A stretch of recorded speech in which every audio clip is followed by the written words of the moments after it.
In his hand, Vega gasped in agony. That contrast told the reality of the victor and the loser. Seeing this, Yuki steeled his resolve. Good grief. It's not like I liked you all that much, but still, you were my comrade. He had mixed feelings about Vega. Even so, Yuki was not heartless enough to let Jahal do whatever he pleased. We didn't have a relationship of heartfelt trust, but at the very least, I'll put you at ease. Yuki raised his voice and charged at Jahal. The one who complained about this was Maria. Are you an idiot? You are an idiot. Charging at an opponent you cannot beat is not a strategy or anything of the sort. It is merely narcissism. If he had misread the battle situation, she could call him a fool, but words do not reach someone who understands from the start that they are wrong. But to Maria, Yuki living for the sake of his comrades looks strangely dazzling. Fine then. In that case, I will make you live. No matter what action Yuki took, it was Maria's role to support him with all her might. If she didn't, Yuki would die. And Maria thought that wouldn't be very entertaining. I believe in you, and your persistent personality. Shut up. Thus, the two of them became the best of partners to each other, to an extent that made the fact they didn't get along seem unbelievable. The one impressed by this was Shion. She had come chasing after Vega, but she had been watching the situation from the moment Vega saved Yuki and the others. I like that spirit. I thought you were just a man of scum and trash, but you have some redeeming qualities. She threw those words at him without bothering to sugarcoat her true feelings. Yuki, who was making a suicide run at Jahal, felt a little down hearing that, but Shion's support was exactly what he wished for. Since it was tantamount to a suicide act, he welcomed anyone willing to join him. Knew it, you small fry. Revealing his displeasure, Jahal fired tentacles at Shion. Shion deflected them by swinging her massive adachi around. It looked crude, but it was an absurdly high-level technique. That's impressive, seriously. Yuki gave a wry smile. Then, so as not to miss the chance Shion had risked her life to create, he activated instant teleportation, aiming for Jahal's chest. Even within this suspended world, one could master instant teleportation, as long as it was within visible range. Upon appearing, Yuki activated his secret art at maximum output. Crave death, lost entropy. Clever tricks. Such child's play will no longer work on him. The palm heel strike Yuki thrust out hit the right hand Jahal had extended specifically, the head of Vega growing there. Having met his death by that technique before, Jahal flinched, albeit for an instant. However, neither the tormenting pain nor the sensation of loss visited him, nor did the sensation of having some effect nullified arise. Jahal praised himself, thinking it was thanks to him becoming stronger, but in reality, that attack had not been directed at Jahal. Jahal was correct in sensing that. The target was not him. It was Vega. At the same time as reversing Vega's craving of I want to live, it nullified his fear and pain.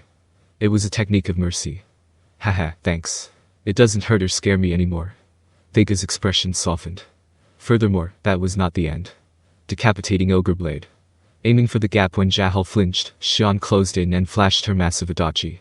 If it is Shion who makes the impossible possible, it is not strange for her to be able to slice off Jahal's wrist. Especially now, since Jahal was flinching from a traumatic attack, the ultimate skill Tyrant King Susanoo was fully effective. As a result, the wrist with Vega's head growing on it was sent flying magnificently into the air. And then, one more person moved. What a hopeless fellow. I shall lend a hand as well. Just as Shion's heart was moved, Luminous was also impressed by Yuki. To respond to those feelings, she joined the battle at this critical moment. However, Luminous's target was not Jahal, but Vega. With Yuki's attack alone, Vega was still alive. However, his head was under Jahal's influence, and even the devastator virus Vega harbored had been commandeered. At this rate, far from dying, Vega's soul would never be liberated. The moment the influence of Yuki's authority faded, he would be tormented by even greater fear and pain. Luminous had seen through that. The fusion of Jahal and Vega was at a level that even Ultimate Carrera could not separate. Therefore, there was only one measure of salvation. Catching Vega's head, Luminous wore an expression filled with benevolence as she met Vega's gaze. Consider this a small mercy. I shall grant you a painless demise. Death blessing. It was a miracle that activated even in the suspended world, directly affecting the target soul. Since the laws were different, it couldn't affect anything outside the body, but upon contact, that didn't matter. The inseparable evil power interfered, but Luminous buried it altogether. For the first time in his life, Vega felt gratitude. He felt as though he had obtained the peace he had yearned for but could never obtain. More than that. He was able to believe, from the bottom of his heart, that he was not alone. Haha, I'm happy. To think someone would move for the sake of a guy like me. I am. Satisfied. Leaving those words behind, Vega died. Vega's soul was saved. Rather than the penance of being unable to die in eternal solitude, he desired a peaceful death. In that instant, Vega's wish was magnificently fulfilled. Taking advantage of the moment Jahal flinched, Yuki put Vega out of his misery and fled using teleportation. It was a feat made possible by magnificent coordination. As expected of you, Mirabelle. Shut up. I can see right through your thoughts. I know exactly what you're thinking. While trading such banter, Yuki put some distance between himself and Jahal. When it came to running away, Yuki was superior to Jahal. This, too, was entirely thanks to Mirabelle's cooperation. However, simply running away would not bring this to an end. To those left behind, Yuki's actions appeared irresponsible in the extreme. It looked like a nuisance of the highest order, sure to make them the targets of an enraged Jahal. Shion and Luminous, having been left in the dust, felt this most of all. You piece of shit. I will never forgive you for making a fool of me. Jahal, shaking with rage, unleashed an all-out attack. Shion's body accumulated injuries rapidly. The assault was so intense that even her infinite regeneration couldn't keep up. Even so, since Luminous was close by and touching her to provide instant regeneration, there was no blood loss, but there was no doubt her energy was being whittled away. Tisk. Scum is scum, after all. Showing him mercy was a mistake. Indeed. We were fools to trust a man like that. Their resentment toward Yuki grew. From Yuki's perspective, he thought they were being naive, but he wasn't foolish enough to say that out loud, so he intended to silently accept their criticism. Besides, Yuki didn't exactly have room to spare either.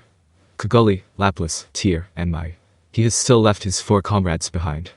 In a world where time was stopped, touching them carelessly could destroy their bodies. That was the reason Yuki couldn't take his companions with him.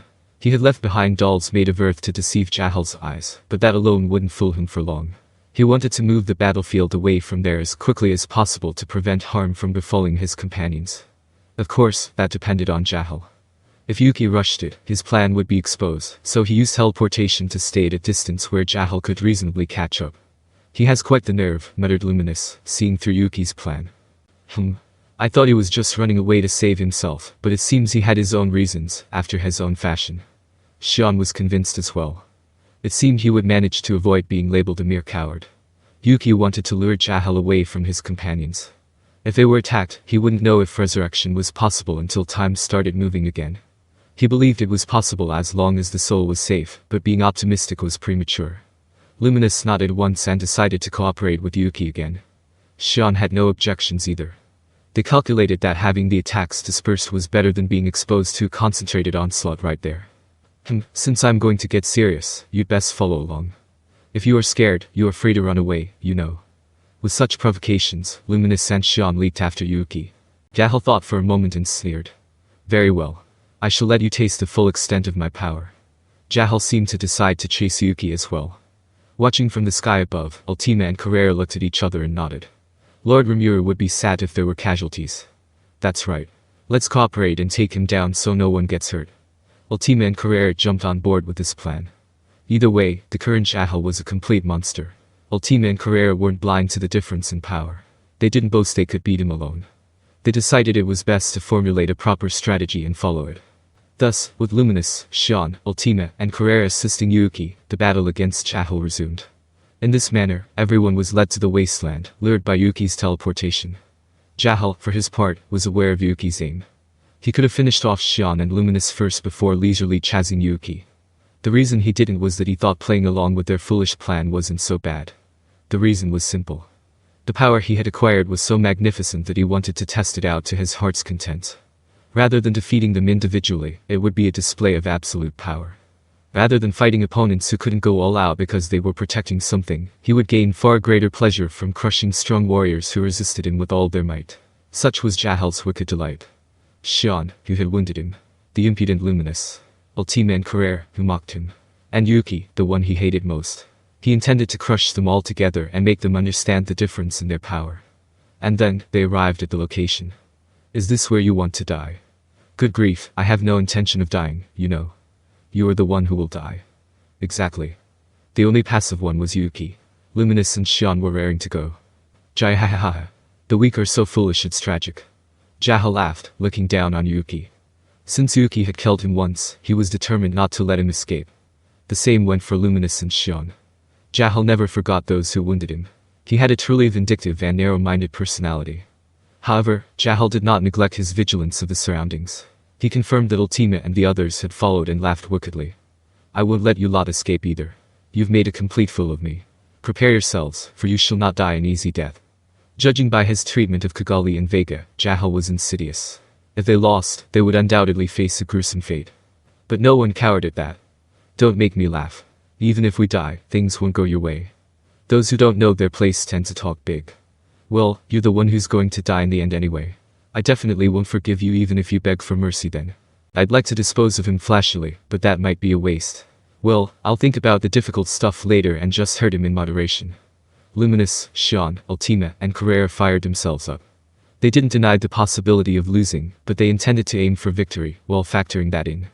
Yuki took a stance to focus on support. My attacks don't seem like they'll work, so I guess I'll make the most of teleportation. He faced a battle against Jahal with endless optimism.